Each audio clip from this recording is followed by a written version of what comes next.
Hello, I'm Carrie Gard, and welcome back to Tea Time with Tech Marketing Leaders. Oh, I'm so looking forward to this conversation. We were supposed to have it the first week of January, but due to personal circumstances, John had to make us wait. But we're here now, and we're excited because not every day you get to talk to somebody who marketing really truly found them. I love a good story, and I love when people fall into marketing and wrap their arms around it. And I think as we look to the future of needing more marketers, it's nice to just understand and unpack what that's been like for somebody from going from one industry and career to another. And wow, has John had quite the career, I must say. A little bit about John Connolly before we dive on in.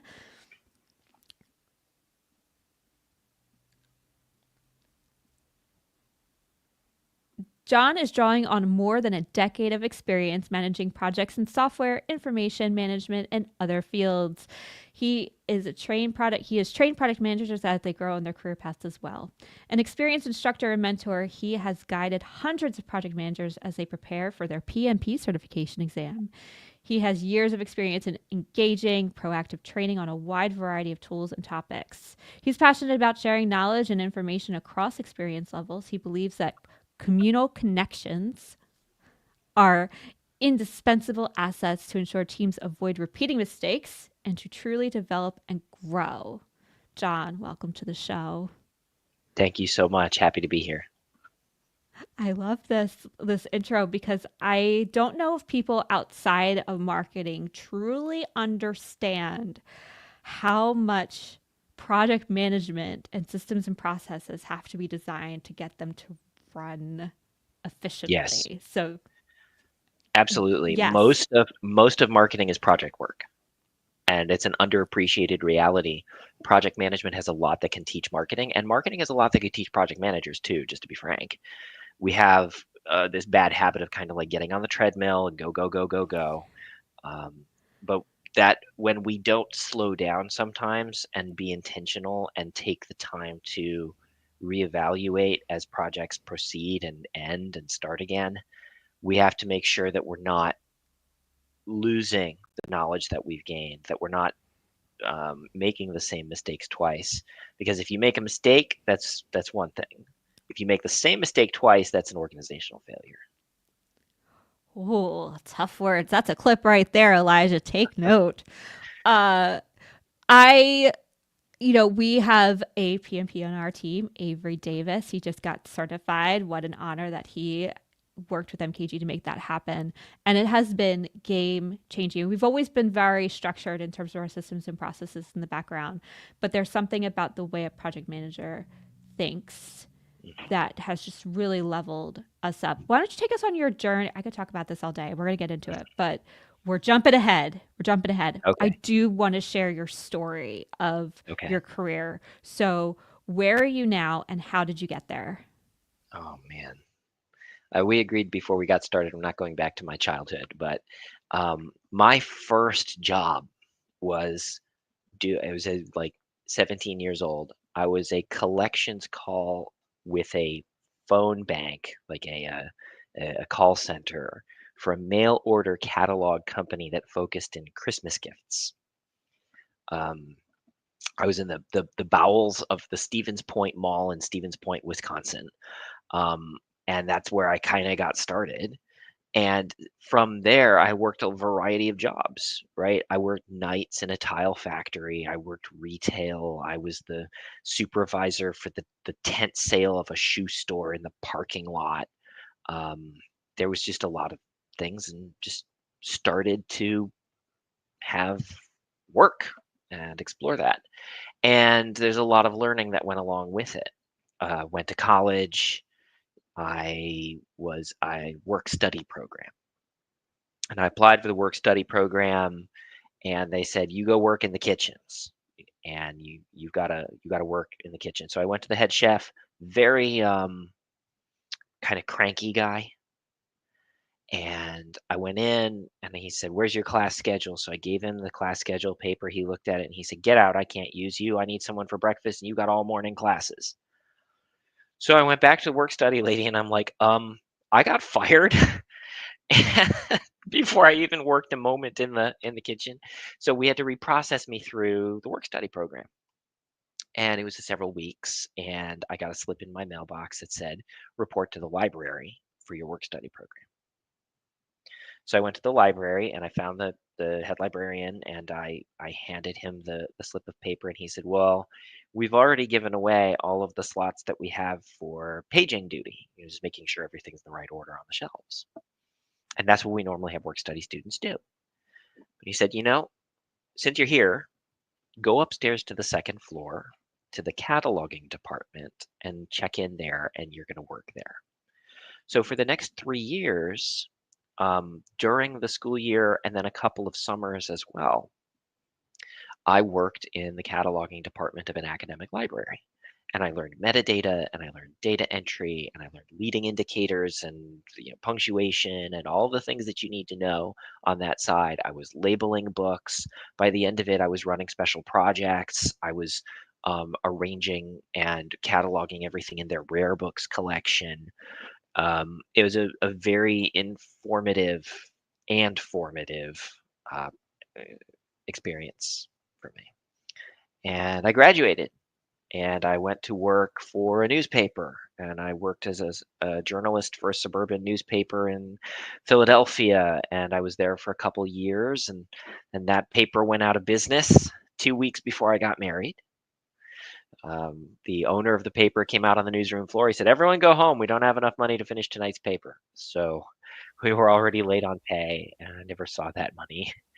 Um, yeah, so my wife was working as a teacher. We kind of scraped by. I worked in a bank as a bank teller to make ends meet. Still Um, in Philly? no, no, we relocated.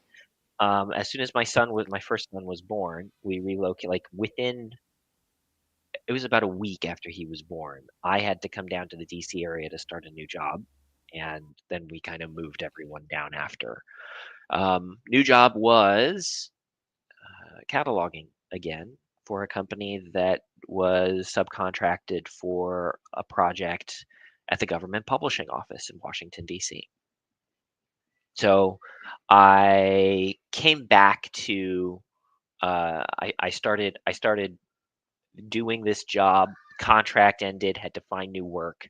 Long story short, I went to work for a software company that specializes in building software for libraries. I worked in the training department. I traveled all over the country, from Anchorage, Alaska to Sanibel Island, Florida, and everywhere in between, training librarians on how to use their software, the new software they just purchased. So I was part change agent, part sales, part instruction, and just generally like the shoulder to cry on during a it's usually a stressful process for people. And I continued to just develop there. I finished I went gone back to University of Alabama and got my master's degree in library and information studies, which is hanging on the wall behind me. Um, 2012 was when this happened. And then I moved into the role as head librarian at a tiny art museum and library in a place called Middleburg, Virginia. And I was in charge of a collection of about 20,000 volumes, including about 8,000 volumes in rare books, like dating back to the 1520s. We had to recatalog the entire collection, and I was building rapport with donors and putting together marketing materials. And this is where like the seeds that were planted at a newspaper where I learned how to do layout and design started to kind of like grow and blossom. And I started to really leverage the skill set that I've developed in a lot of different fields and a lot of different perspectives here at this point in the story. I was doing a little bit of everything. Um, and after about 4.5 years, we had a leadership change and kind of a changing of the guard. I left that role, went to work for a largish uh, urban public library. And I was, again, doing a little bit of everything. I was there for a few years. COVID came while I was there. I got battlefield promoted into a role where I was managing a team of 20 people. I managed the main branch, basically, everything except the children's collections. Um, a lot of rough stuff happening there during COVID and after COVID and the aftermath. Burned out pretty hard and left for software again. Worked for a little while doing project management in software. Got my PMP. Really leveraged my skill set there, and then went out on my own. Worked independently as a consultant for about a year before landing where I'm at right now. Oh, hey, Trevor's here. I know. Trevor, thank you for joining us. Always lovely to see you. Uh, oh, I love the little pop ups. That's so cool. Oh my gosh, John, I have so much I want to unpack before we sort of get to the end here of your story. I want to know Sure. because when you went to, I'm going way back. Sorry, folks. I had this question sort of Yeah. back pocket, but I didn't want to mess with the flow. Um, when you went from university, when you went from college to the newspaper, was that because were you studying journalism in school? I'm an English major and I wanted to do something kind of closely aligned to that. I was at a, I was, 22 years old. I was kind of in this mindset that said you have to kind of pick a track and stay in it. And I was like, well, I studied English. I need to find something that's related to English. I can write. I better do that. Um, and then, so like, I joined a newspaper in 2008, and they had a Bloomberg machine. I don't know if anyone's familiar with those. There's like a big, almost like IBM machine, right? Mm-hmm. That's dedicated to Bloomberg News and all of the tickers for all of the stock markets. And my desk was literally right next to the Bloomberg machine. And then the housing crisis happened, and I got to watch it happen in real time. Like the whole stock market just kind of slid off a cliff, and I watched everything turn bright red on the Bloomberg machine. And I was like, I don't know what's happening, but it's probably pretty bad. And 3 months later, the paper was out of business. So yeah, so that's Time. kind of where that shift came. But I'm Mm-hmm. writing, and I'm writing for a public audience, and I'm Right. blogging, and I'm developing style, I'm developing a voice. And then when everything kind of got cut back and things were very shoestring, I start doing layout and design. I start doing, proofreading. I start doing like these end up being like invaluable skills. I was on, um, I forget what the software was we were doing, but like eventually I said I got to learn Adobe because that's the standard for the industry. So, those are, it's like just building the skill set. And I like to tell people when I'm training them, I said, project management, project work, whatever, it's field agnostic. But the goal is to put as many tools as you can into your toolbox, right? It's to put as many and to know when to bring them out and use them. That's the wisdom behind it, right? That's the art, not the science. Um, just so you know, John, I wasn't making hearts at you. I was making hearts at my daughter, who is now disappointed that she can't watch YouTube. No, it's all right. Um, no, well, this is the beautiful thing about the intersectionality of everything that you've learned up until this point. So where are you now, and how are those skills converging across the board? Okay. Yeah, I am director of operations for Queen Consulting and Technology. We are a small woman-owned business in Front Royal, Virginia. It's about 65 miles west of Washington, D.C. Um, and I am integrating a lot of things across the business, right? Helping with sales, helping with marketing, helping with like processes and procedure and all kinds of like grow and structure and make the leap from what was a very small entrepreneurial business into a more established kind of like um, uh, organized structure inside as we're growing. And so it's just a matter of like harnessing the skills of everyone as best I can. So that's where I am now. I've been there for over a year. First, I came on as like a contractor consultant, and now I'm working with them full time.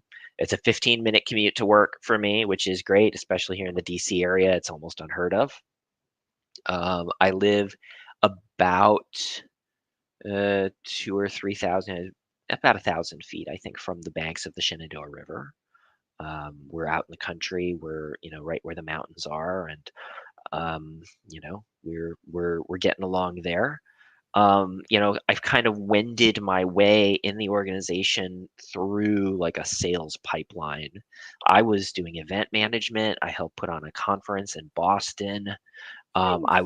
Doing cold calls. I was doing events, like outreach events, like going out and shaking hands and building relationships and all of those things as well. Kissing babies. Love it. Kissing babies. Kissing babies, shaking hands. DC, I mean, yeah, politician Yeah, right there. Uh, you have all no the idea. things. So many skills. I So did many serve. skills. I was a local politician for 4 years. I helped. I was on the town council of our town for 4 years. So Well, there you go. recovering, So I wasn't far recovering off. political, yeah, recovering political, whatever, on this end. So perfect for sales because it's the same idea in terms of building relationships. You got to build that trust. You got to get out there and shake real hands. I love that. Yeah, Let's talk. Let's. Oh my gosh, I don't even know where to begin. I'm glad I didn't like write down questions ahead of time because they would be out the window. It would be totally out the window. So talk to me about the structure. Let me get the lay of the land, and then we'll figure out which journey we'd like to take today. okay, Um, I was originally sort of focused on I loved your journey specifically, and why I thought it was different than so many people that I've talked to is because normally people come out of school and then they end up in marketing. Whether they went to school for anything within the realm of business or marketing or not, that's sure, just sort of like they could make I example is me. I went to school for photography and I wanted to be in the advertising side taking the pictures, but lo and behold, the only way for me to get to New York in the time around the same time, so when the market crashed 2008, I was at a digital marketing agent. I was at a marketing agency and I saw our ad spend for print just go off a cliff. So yeah, yeah, good times. yeah, Yes. So I became a media planner because that was the easiest way for me to get to New York in a stint. And that's generally how like marketing stories go.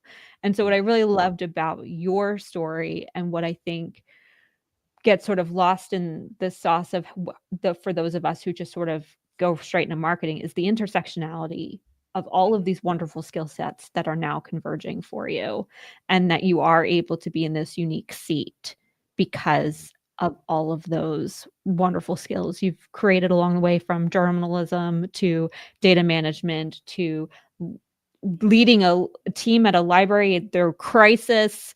I mean, and now you're in cyber, which makes perfect sense. Talk about leading in crisis. You are right where you need to be, sir. Right where you need to yeah, be. So let's talk about what skill do you feel like from what you've from from all the skill sets you've built up over the years. I'm sure you're using yeah, all of them, but for where you are right now, where are you like, yes, I'm so glad I know how to do that thing. yeah. Oh man. Okay, so when I'm gonna back my way up a little bit on that question because really it's not like a hard skill. It's a mindset that has helped me tremendously, especially when it comes to everything about growing a business.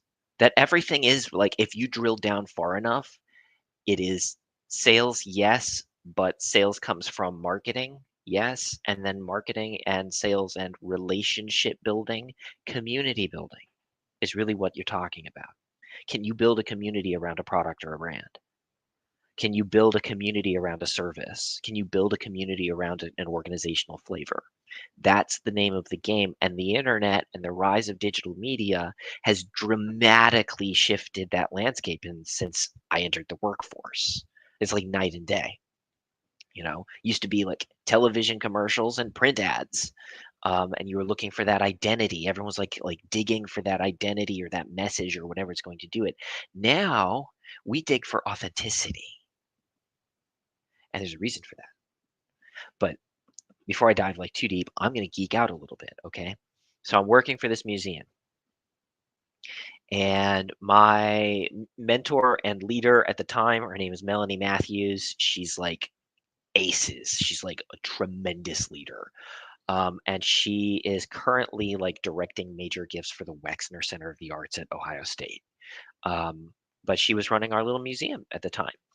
And she kind of got into in her younger years a guy named Michael Kaiser, who was the president of the Kennedy Center. He was the executive director for the Alvin Ailey Dance Troupe. Like he was a huge arts mind, and he was known as the turnaround king. He would take troubled arts organizations and turn them into thriving, successful arts organizations. And we're an arts organization, and she's like, we need to start doing some of these things. And she actually got Kaiser to come out and give us a lecture to our board of directors. So I got to meet him in person, get him to sign his book. And That's I amazing. it made a big difference. I've got, I think, 3 of his books on my shelf behind me over there. Um, and Kaiser he's very straightforward in what he does. He calls it the cycle. And first the first maxim, there's 4 maxims, 4 parts of the cycle. The first one, make great art. This is translatable to everything. Everything. Be excellent, great product, wonderful service, have identity, authenticity, like be real. Something that makes a difference in people's lives. Great art. And that's followed by what he calls institutional marketing, which is different than like technically marketing. Hmm. Yes, you need to technically market. You need to have like print materials or ads or, social media and the stuff, right? The technical nuts and bolts of how we market. But he says you also need institutional marketing, which really boils down to everywhere your target audience looks, they need to see you. You need to be in Hmm. front of them. That means all the soft skill stuff. It's like going on podcasts. It's, doing guest posts on blogs. It's it's everywhere you look. He was getting up at 4 in the morning to go on local news hits for morning local television to help these like troubled arts organizations he was leading. He was in charge of the London Opera House. He was in charge of like the Kansas City Ballet. He's turned around these tremendously troubled organizations, and his background was in, I think he's a finance guy, right? He's an Hmm. investment broker or something like that. This is the second step is institutional marketing. You got to be everywhere. You got to be everywhere. And the third step is you have to find your people and invite them into your family. There has to be a family. This has to be their organization too. They need to understand that they're welcome, that they're part of your success. This is a different paradigm now. We're not selling a product to a customer on a shelf. We're Hmm. building a community around a brand and an identity. Apple does this tremendously well. Yep. So that then you have a family and your family has grown. And when your family grows and they feel good about what you're doing, they feel like this is their organization too, they give. They give their time, they give their energy, they give their focus, they give their attention, and they give their money. And that's the fourth portion of the cycle is the giving. But that follows the most critical component, the most critical element of the cycle is the last step. You don't take the money and sit on it. You reinvest in great art. And then you're doing more art and people are more excited and they're coming in. Your family's getting bigger and they're giving more. And you have a community that's growing. It's a positive cycle. And this is tremendously exciting for me as I'm reading this because we're a small arts organization. We start doing things to build our identity and to build our community. And we started doing these like summer concert series. I mean, we had nobody coming to our organization. There's no one coming in the door. Everyone said that's a building for the rich people on the board of directors. So we started doing a summer concert series. Admission was free. There was wine and beer and food trucks on the lawn. You get a glass of wine for $5. Don't bring your own bottle is the only real rule. If you want to use the restroom, You got to go inside the museum and see the art. Look at that. We were going around to the local schools, all the private schools, we said, we want you to be a sponsor. They're like, oh boy, how much do you want? We're like, we just want you to put the flyer in the backpacks of your students. That's it. We don't want any money from you. This is this is part of this is your event. We're bringing in local bands, bringing in regional bands. Like people are showing up. We have 400 people on the lawn every time we do one of these. It becomes like a phenomenon. Yeah. And the town only had 600 people in it. Like people are driving in from out of town to attend this concert on our lawn. That's free. We've built a community around it. That organization continues to do that concert series today, and I haven't even been there in 6 years. That's amazing. Yeah, it has lasting staying power, and after a while, you just have to maintain it.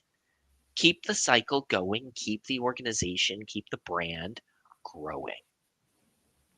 I love this story because you use your resources at hand. The ultimate goal is getting people in the building. So how do you bring people to the building? By meeting them within their interests, Mhm. and then and tying it to the brand, right? Music is still art, and making great art through Yeah. music. And then, that I just so smart. So how has that transcended into what you're doing today, which is in more of a digital realm? Yeah, it's all the same. It's all the same. It's do you have something worthwhile, great art, right? Do you have something worthwhile to sell? If you don't, you're gonna really have a hard time regardless of how many fancy slick marketing things you do. There's a billion ads for Temu. I'm not impressed with the service. That's just me. It's my opinion. And so it's like it doesn't matter how many ads you bombard me with. After a while, it becomes a negative cycle for me, Mhm. right? Because Agree with that. it's not great art. It's not great product. So you need something worthwhile to sell. But then everything else, digital, physical, it doesn't matter. Find the people, make them care, invite them into your family. That is marketing. There's 100%, in my opinion, the totality of marketing, and everything else is just details. You make it There's sound so easy, but we all know. Well, it's not that hard if you're good at finding people and talking to them and getting them to give a damn about something. Like it's not that hard. Like Trevor Van Warden is here on he had Oh, a little comment in here. great He's example. great at this, right? He has the Hotness Mhm. Unleasher podcast series. He's been doing this for a couple of Brilliant. years now. He's built a community around it, and he has he's just invited people in. He's just Mhm. invited people in, and you got to give up something to get something. Trevor has a Temu dog ball launcher. Yeah, you fell for it, Trevor. You fell for it. Um, but No, it's true. He's a great example of building community yeah, and inviting people in for sure. I yeah. think where It's the not rubber enough meets to the build it, right? If you build it, people will come. Well, kind of. You mm, got to find them and get them in, but you'd have to have something built too. So it's both and, right? If you can balance those and go back and forth, bounce it back and forth, people are hungry for authenticity and quality. yes, I would I'm agree with that. starved in the digital landscape for authenticity and quality. There's Yeah, no it's getting replacement. worse. And with the rise of AI, I think that gets Mhm. worse. I think that Yep, exacerbates that human longing. totally agree. And so what I'm doing right now, I'm helping like redevelop and refocus an organization that has grown by relationship, right? The client base Mhm. is there based on relationship. And we want to make sure that's not lost as the organization grows. Yep. And that means focusing, we're an IT firm, on, you know, human-centric use of technology, right? The communication aspect of it, tremendously important to So, me. how do you do that in such a the IT crowd? If you haven't seen Mhm. that show, it's amazing, go check it out. I The have. the IT audience is inundated, Mhm, absolutely inundated. So I think authenticity is super important and helps break through the noise. mhm. But in terms of being able to develop that story in a very noisy world Yeah. for that audience, how are you using that framework Yeah. to meet this audience where they are in a way that cuts through all that noise? Yeah. So first off, you have to have good product, right? Um, and you know, part of that is brand promise. There needs to be technical things that we offer that are reflections of that authenticity. And so one of our brand promises is when you call, we pick up the phone. Well, your antennae go up with your IT firm, right? Because like when I call you, you actually answer. Now, many people have the pain point that they live with in IT, where they open a ticket and it's like firing a snowball through the gates of hell, right? There's like no response and it's days before, and like I can't do my work over here, and you all are, I don't know what you all are doing. It's totally opaque. There's no transparency. So that's one thing, right? You have to have a good brand promise. But then it's institutional marketing time. And that's not designing and buying Facebook ad time. That could be part of it for sure. But it's like, are you writing valuable content that people have? Are you giving something to get something? You sharing the love, sharing the knowledge, right? Have a blog, have a newsletter, have these things that go out where you're sharing, you give the farm away, give the expertise away. This is what you need to know. On the IT side, I'm like, hey, did you know that 50% of ticket requests for an IT firm are password reset requests? It's a huge waste of time and resources. You Huge. need a password manager. We sell that, but here are the options that you have out there. Here, just give that away for free. You can have this. People sit up and they care. Why? Because it's an invitation into your community. You're giving them something of real value, and you're not charging them through the nose for every last shred of it. That makes you stand out in our subscription based, like hoarding of knowledge type thing. And Mhm. that's a world we occupy. Like you got to be able to cut through that. But institutional marketing, are you going to live events, in-person events, online events? Are you showing up? Right? Are you Mhm. writing, speaking? Go to speaking engagements. Ask to speak. There are lots of, if whatever IT, the world's awash in organizations, right? Nonprofit organizations that help people with technology, help people with cybersecurity, help people with this and that. Just ask. Look, I'll come and speak to your people for free. I'm not asking for anything. Here's the topic, here's the PowerPoint. That's marketing. Some Yep. people are like, no, no, no, that's sales. It doesn't matter. The sales and marketing, they're like that. They You have know, to be. if they're not simpatico, you will fail. Mhm. So 100%. that's kind of where like my answer, it feels like maybe I'm being a little too emphatic here, but like this gets me excited. Like, and this holds true for nonprofit organizations and for-profit organizations at the same time. You will not cut through the noise in today's world if you are not authentic and building a community. I I think what you're saying that's so helpful though is to truly listen to your audience to understand what pain that they're facing. So for you to be able to make that brand promise of always picking up the phone is huge because in the world of IT, when shit goes sideways, you need to talk to a person. I actually left one product um, and for payroll for going back to Zenefits did we started with Zenefits who did just the benefit side and we used Gusto for just payroll. And then Zenefits got payroll. Gusto still only did payroll. And we're like, cool, we'll merge and do one thing in one place. But they moved to a ticketing system. And then Gusto got benefits.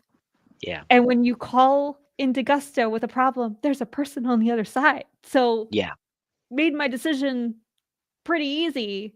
And the yeah, costs were pretty awash. So I was like, yeah, well, that's a no-brainer. So understanding that pain and being able to actually put promise behind it. And the other thing that you said that I love too is that all your other communication around the marketing efforts that you're doing lead up to that brand promise Yeah. around how you show up for your customer.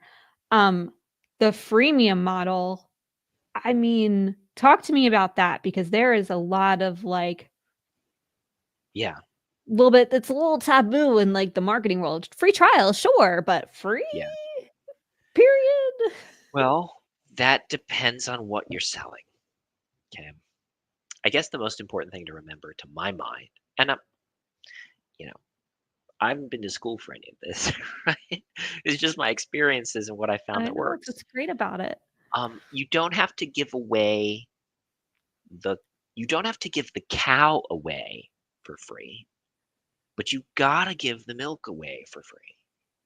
And Mm, if people want milk, and if people want to have reliable milk, or people are looking for cows and they know your cow gives good milk, where are they going to go to get the cow? They're going to go to you. This is a differentiator, right? If you have no mhm. differentiator, right? If you don't have a community or authenticity, it's a race to the bottom. People, you are then marketing. Our services are the cheapest, right? Our services, they're the bargain.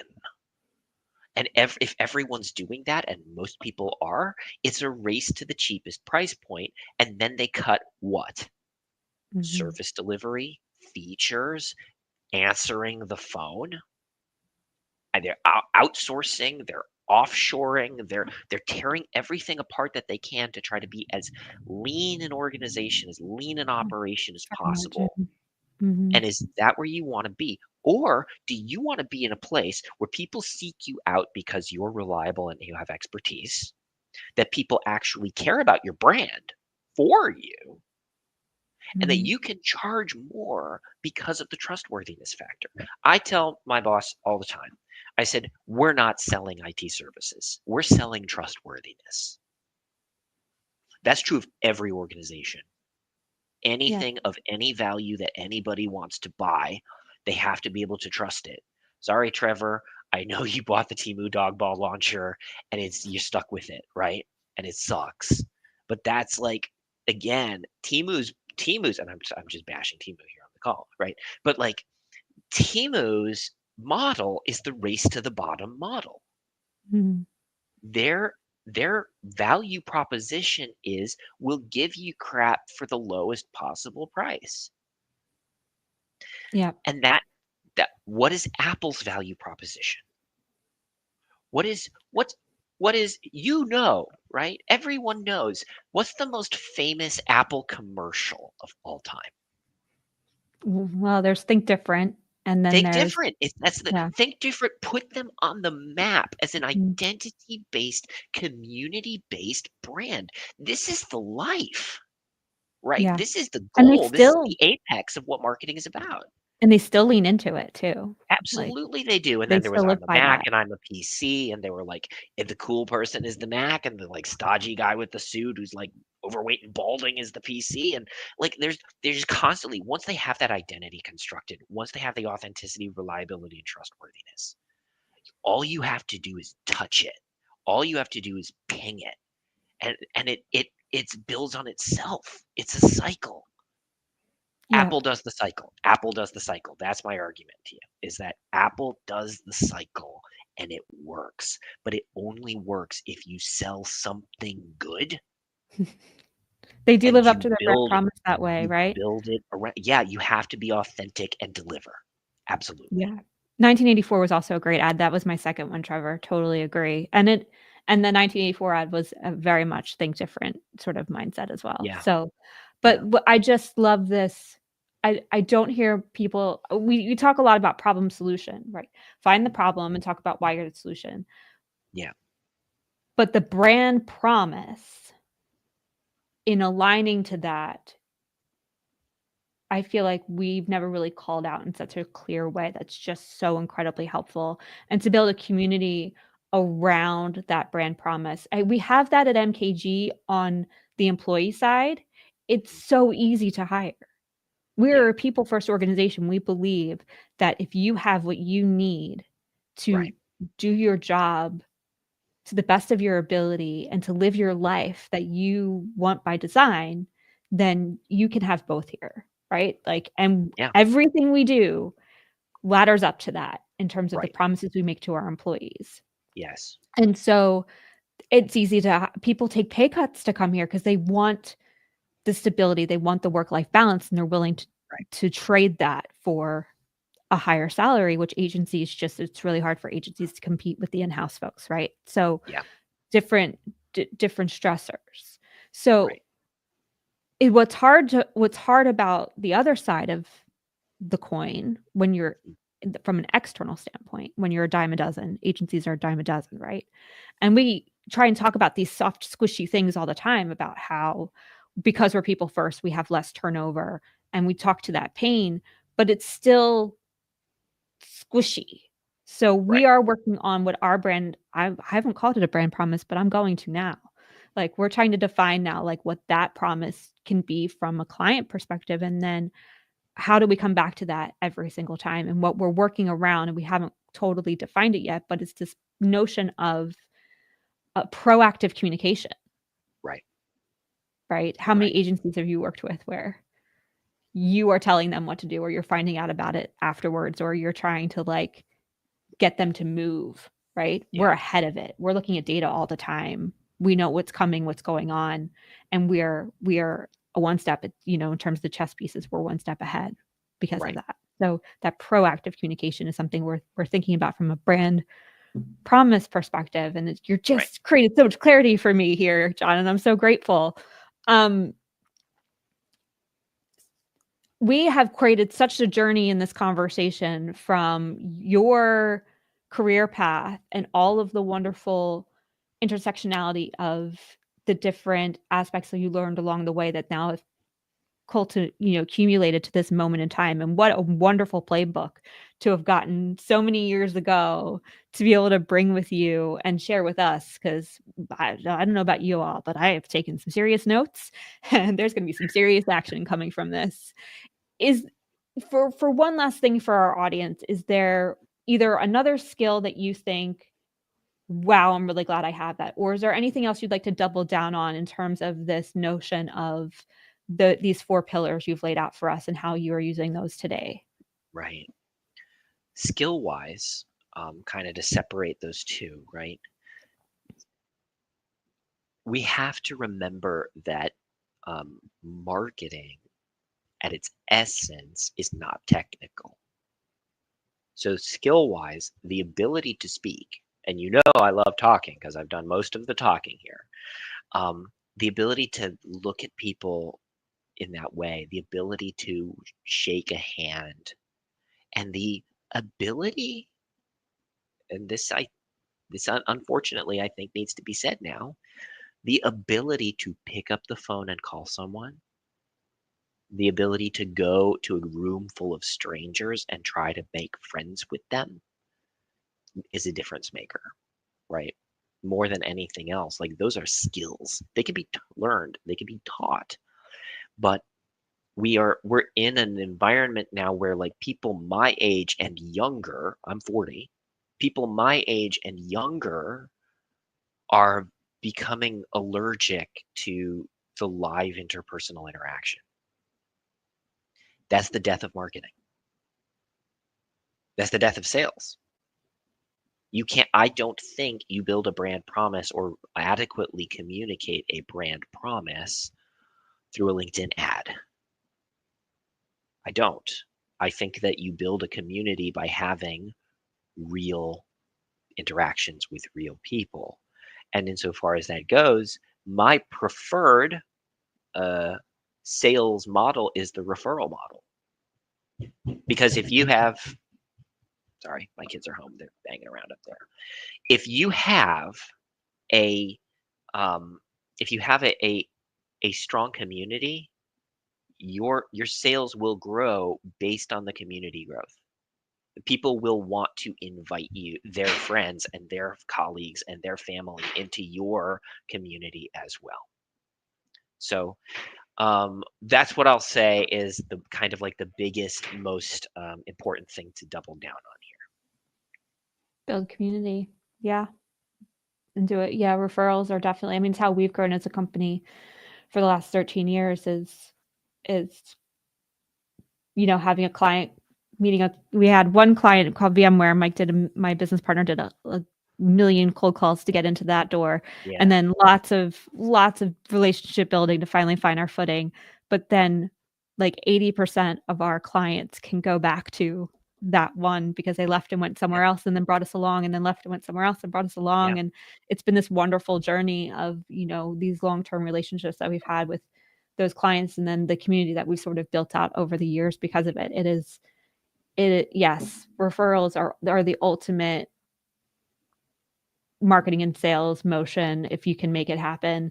Yeah. And it's one wonderful motion to build that community. I think you have to have other things in tandem with that, which is what Yeah. you've touched on so much, John, in terms of the events and picking up the Yeah. phone. And it's sort of getting all of these motions and step together around that brand promise that is effective marketing right there. But it Jeremy. takes organizational buy-in and patience. That's the other thing. If there is priority for speed and bulk, this approach is probably not going to work very well, Mhm. right? If your organization says, no, no, no, we have to either saturate the market or we have to grow at tremendous pace, you're not giving time for people to dial into a community. And I think that is the need for patience is actually the primary marketing need across the country or internationally, like in that field, the need for patience.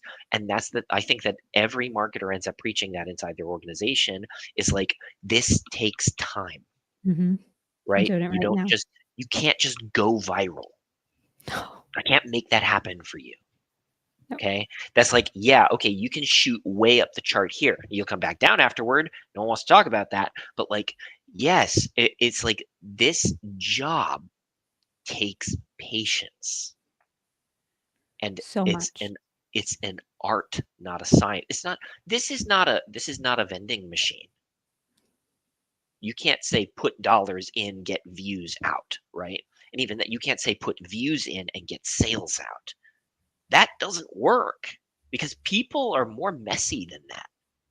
People refuse to be a vending machine. If they were a vending machine, we wouldn't need to worry about any of this. You wouldn't need marketers at all. You just need people to stuff views into this thing and get sales out, right? Anyone can do that. But the art isn't in the design work. People say, "Oh, art of marketing." They think like layout design or these things, and that's true. That's all art too. But I mean this kind of in a more holistic sort of framework kind of way. You have got if you want to sell to people, you've got to build relationships, and that takes time. You Take. can't just get married. You have to one get married to a specific somebody, and Yeah. two get to know them in advance. You can just kidnap someone off the street. That's not how this works. It's not how this works. Oh my gosh, I could talk about this all day. I actually have a post going out. I've scheduled it already. It's going out in a few hours because I'm trying to abide by the LinkedIn gods, making sure that things are Oh spaced yeah, out the algorithm. appropriately. Yeah. But I have it about this exact thing. And thank you, Quincy Johnson, for helping me title it, which is Marketing is Not Triage. And it's the Yes. notion of slow is smooth and smooth is fast. Yes. And in marketing, we are no longer in an age where we can throw spaghetti against the wall and do random acts of marketing and hope is not a strategy. Like those days Right. are gone, Yeah. folks. We need to be thoughtful planners because the buying cycle is longer because it takes time to build that trust.